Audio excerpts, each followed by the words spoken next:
2025年5月5日午後3時。3年間の積み重ねがついに結実する日。リードデベロッパー、マイケル・サットンはこの日のことをこう書き残していた。不可能の要塞が崩れ去る日、と。メタン、前回の話、すごかったのだ。サットンが2年がかりでカスパのコードを全部ラストで書き直して、しかも世界中から集まったチームで黙々とやり遂げたなんて、かっこよすぎなのだ。第7話の話ね。コミュニティが集めた1億カスパを6人で鍵を分けるマルチシグで管理しながら、世界中から集まった約15人のコア開発者が黙々とコードを書き続けた。カスパの開発がいかに分散型の理想を体現しているかよく分かったわよね。しかもKRC20 の嵐でも新しいエンジンは止まらなかった。2年間の取り組みが終わってカスパは新しいエンジンを手に入れた。めでたしなのだ。そう思うわよね。実はね、あの2年間はもっと大きな物語の始まりに過ぎなかったの。もっと大きな物語？2025年5月5日、カスパ公式はこう書き残したわ。この出来事はコア開発チームによる約3年間の途方もない努力の集大成である。3年 ?2 年じゃなくて？第7話で見た2年はその一部に過ぎなかったのよ。ラストへの書き換えはあくまで土台作り。新しいエンジンを作ったのはもっと大きな計画の最初の一歩だったの。最初の一歩？じゃあその先には何があったのだ？その土台の上で本当の挑戦が黙々と進められていた。今までの暗号資産はどれも達成できなかったある物理的な壁を越える挑戦が。物理的な壁？それは後で詳しく話すわ。まずはその3年間彼らがどんな日々を送っていたかを想像してみましょう。2022年7月、サットンがキップの第1号を提案したラスト書き直しの計画よ。そこから始まった3年間、彼らがどんな日々を送っていたか。コードをひたすら書いてた感じ？サットン本人がその日々を語っていたわ。クレッシェンド開発の真っ最中、2024年7月、彼が自分の X にこんな言葉を残しているの。カスパの仕事をしていると、1日の間に5つの全く違うテーマを考えたり、議論したりしている自分に気づくんだ。数学的証明、システム設計、コードレビュー。5つのテーマを1日で？普通の天才の3倍働いてるじゃないか。でもね、彼はこう続けたの。なかなかチャレンジングだけど、この素晴らしい分散型の力の一部として、自分が情熱を注げる仕事をできていることに、とても祝福されている気がするよ。で、祝福？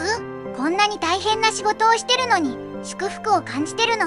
サットンはただのプログラマーじゃない。サトシ・ナカモトが描いたビジョンの方向に技術で道を作ってきた一人。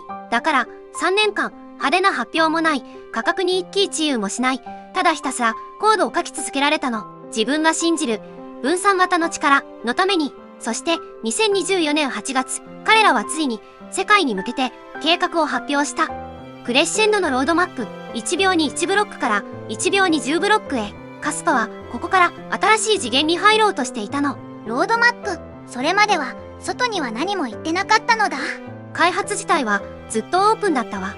キップと呼ばれる提案書は GitHub で誰でも読めたし、2023年6月からはテストネットで 10bps が実際に動いていた。でもそれをハードフォークとしていつどう実行するかをまとめて世界に発表したのはこれが初めてよ。これがもっと大きな物語の始まりなのだ。ところでメタン、そのハードフォークって何なの？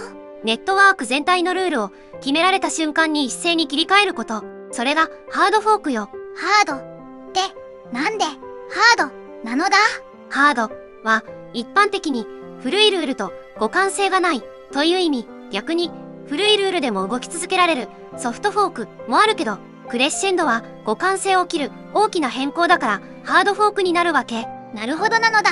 じゃあクレッシェンドはネットワーク全体を一気に切り替える本気の大型アップデートってことなのだ。そしてそのロードマップで示された計画を技術的な詳細まで最終確定する設計書が後から書き上げられたの。キップ14ザ・クレッシェンドハードフォーク。2025年1月、サットンが書き上げたクレッシェンドの最終仕様書よ。キップ14、第7話で出てきたキップの第14号なのだ。そう、キップ1がラスト書き直しの提案だった。それから2年半、いくつもの提案を経て、ついに、キップ14が1秒10ブロックへの切り替えと、関連する全ての変更を束ねた最終仕様書として固まったの。しかもね、キップ14にはこう書かれているのよ。このハードフォークは、キップ1の閉幕も意味する。で、つまり、キップ1の物語がここで完結するってことなのだ。3年前に始まった物語がここで終着点を迎える。キップ14はキップ1の最終章であり、クレッシェンドの始まりの音でもある。うわ、3年の物語がこうやってつながっていくのだ。そして2025年3月、本番の前にもう一つの試練があったわ。TN10 での予行演習。本番と全く同じ条件でハードフォークを実行する。この予行演習が成功して初めて本番に踏み切れる。そんな緊張感のある場よ。本番前のリハーサルなのだ。3月6日、TN10 でハードフォークが実行。そこから数週間、世界中のエコシステムが新しいネットワークをテストして、3月下旬、ついに予行演習成功が宣言された。本番への道筋がはっきりと見えた瞬間よ。ここまで来たらもう止められないのだ。そして4月7日、本番1ヶ月前、カスパクレッシェンドパーティが開催されたわ。ヨナタン、サットン、コア開発者、研究者、そしてコミュニティメンバーが集まった本番1ヶ月前の交流の場よ。本番前に開発者の人たちが顔を合わせる場なのだ。3年間の積み重ねがたくさん語られていたんでしょうね。さて、ここでちょっと不思議な話をするわね。ずんだもん、光の速度って知ってる？宇宙で一番速いって聞いたのだ。1秒に地球を7周半できるんでしょ？そう。でも、ケーブルの中を通ったり、ルーターで処理されたりで、現実には少し遅くなる。地球の反対側まで光が往復する時間は約200ミリ秒。これが世界中に分散したネットワークが動くための実用的な限界に近い時間なの。200ミリ秒。ここで他のチェーンを見てみましょう。ビットコインは10分に1ブロック。ミリ秒に直すと60万ミリ秒。200ミリ秒からは桁違いに遠い世界。イーサリアムは設計上は約15秒に1ブロック。これは第2話で触れたわね。でも2022年のマージ以降はプルーフオブステークに移行して今は12秒ほど。ミリ秒に直すと12000ミリ秒。それでも200ミリ秒にはまだ遠い。ソラナは約400ミリ秒。これは200ミリ秒にギリギリ近い。でもまだ届いていない。どのチェーンも200ミリ秒の壁の前で止まっているのだ。クレッシェンドの目標は1秒に10ブロック生成すること。つまりブロックを100ミリ秒で1個作るということ。それって光が地球を回る時間よりブロックを作る方が早いってこと？そう。チェーンの世界ではそれは高速の壁として絶対に越えられないものだった。でもカスパは構造を変えることでその壁を越えたの。物理的に可能なのだ。直線的なブロックチェーンでは絶対に不可能。だって東京で生まれたブロックがニューヨークに届く前にニューヨークでも別のブロックが生まれてしまう。両方が衝突して。第1話で見た捨てられるブロック、孤立ブロック。覚えていてくれたのね。そう。チェーンの構造で100ミリ秒を目指したら衝突で大量のブロックが捨てられる。電気代も計算も全てが無駄になる。だから誰もできなかったの。でもカスパは違う？カスパは捨てるんじゃない。全部使う。これって第2話のゴーストダブなのだ。あの時からこれを実現するために準備されていたのよ。並列構造。つまりダグ。それがカスパが光という物理法則の壁を越えるための唯一の道だったの。サットン自身もこう書き残したわ。RTT の敷地を越えることは量的ではなく質的な飛躍である。RTT ってラウンドトリックタイム。さっき話した光が往復する時間のことよ。光が往復する時間より早くブロックを作れるようになったってこと。ただの早くなったじゃない。今までできなかったことができるようになった。それってもしかして人類史的な瞬間ってことなのだ。そうね。私はそう思うわ。チェーンという常識を構造ごと書き換えた。それがクレッシェンドの一つの意味だと思うの。でもソラナも400ミリ秒で200ミリ秒にギリギリ近かったよね。カスパが達成した 10bps とは何が違うのだ？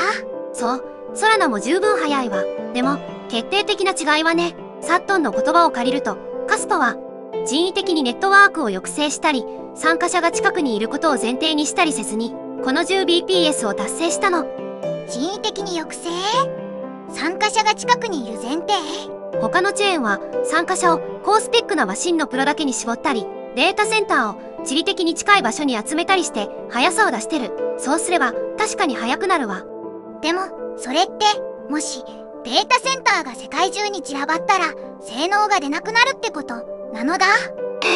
それがソラナの設計上の前提になっているということ。だから集めているのよ。でもカスパは違う。世界中の誰でも家庭用 PC で参加できる。地理的にも完全に分散してる。それでも 10bps を達成したのよ。これがカスパが本物の分散ネットワークだと思える理由なのよ。条件をつけずに物理の壁を越えたのか。これってもしかしてすごく価値のあることなのだ。実はカスパ公式自身がこの瞬間を宣言する言葉を残しているの。それは後で紹介するわ。2025年5月2日午前2時15分 UTC。 多くの人がまだ静かに眠る時間に3年間コードを書き続けた人が一つのツイートを投稿した。そのツイートは世界中のコミュニティに72時間のカウントダウンを高らかに告げるものだった。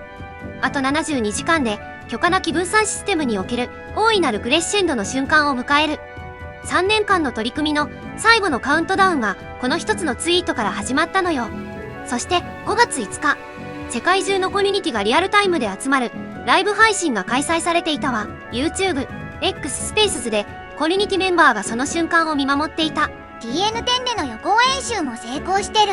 3年間の取り組みもロードマップ通りに進んできた。あと本番だけなのだ。理論上は全ての準備が整っている。でも本番のネットワークで何が起きるかは誰にもわからない。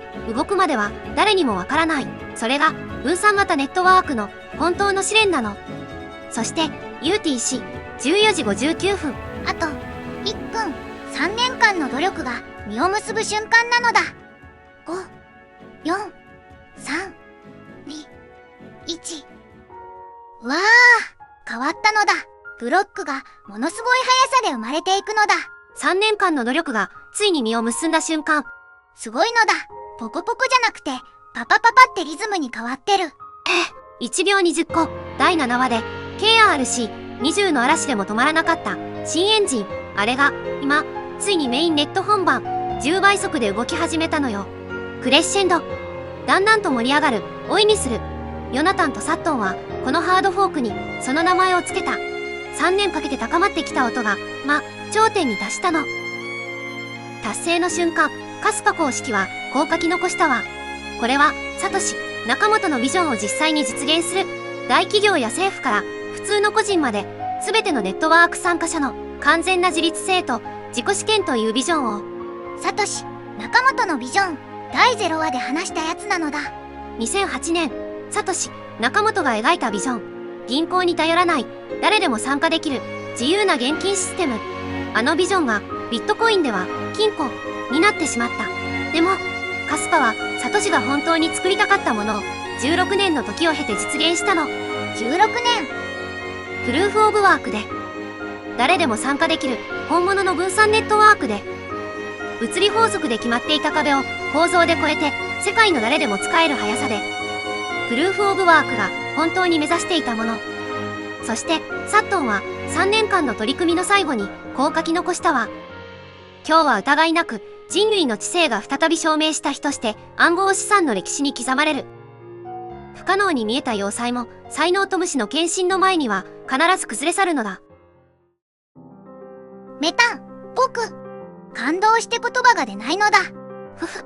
でもね、ずんだもん。これで終わりじゃないのよ。クレッシェンドは序曲。次の楽曲がもうすぐやってくるわ。その名前はトッカータ。イタリア語の触れるが語源の鍵盤楽器の楽曲形式。クレッシェンドが速さを解放したならトッカータが解放するもの。それは第9話で話すわ。そしてそれはもうすぐ現実になるわ。もうすぐ？いつなのだ？ 2026年6月。